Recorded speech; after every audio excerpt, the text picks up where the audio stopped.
Hi, I'm Pastor David James and welcome to another session of the Christian Disciple. Today we will be discussing the slippery slope of anger, and we know that anger is a byproduct of pride. Anger is an emotion related to someone's psychological interpretation of having been offended, wronged, or denied, and a tendency to react through retaliation. Solomon said in Ecclesiastes 7:9, "Do not hurry in your spirit to be angry, for anger rests in the bosom of fools." He also said in Proverbs 16:18 that pride goes before destruction and a haughty spirit before a fall. Paul said in Ephesians 4:26, "Be angry and do not sin. Do not let your day end with your rage." Join me as we discuss the slippery slope of anger. I will be right back. Do not go away.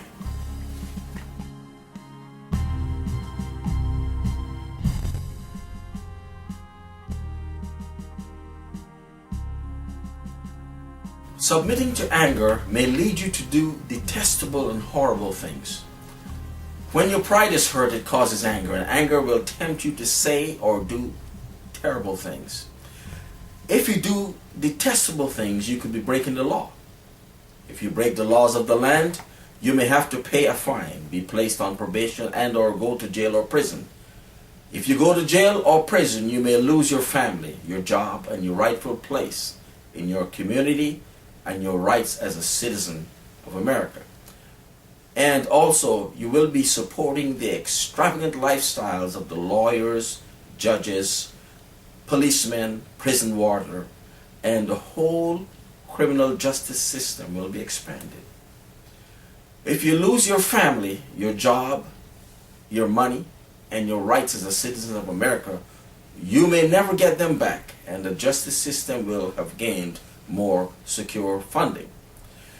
If you never get your rights back, you cannot vote, you cannot legally bear arms, you cannot leave the country on a vacation. It'll be difficult to find a job or obtain credit. If you cannot vote, legally bear arms, leave your country on a vacation, find a job, or obtain credit, then it will be difficult to protect yourself, pay your bills, support yourself, support your family, or see the rest of the world because you have no rights. If you have no rights, you may do detestable things to survive. And if you do detestable things to survive, you may slide down the slippery slope again because you will have nothing to stand on. Give it up. Learn to forgive. Let it go. Be the big person. Love life. Be wise and help to create an atmosphere of peace, productivity, and prosperity. Because if you cannot forgive others, God will not forgive you when you sin.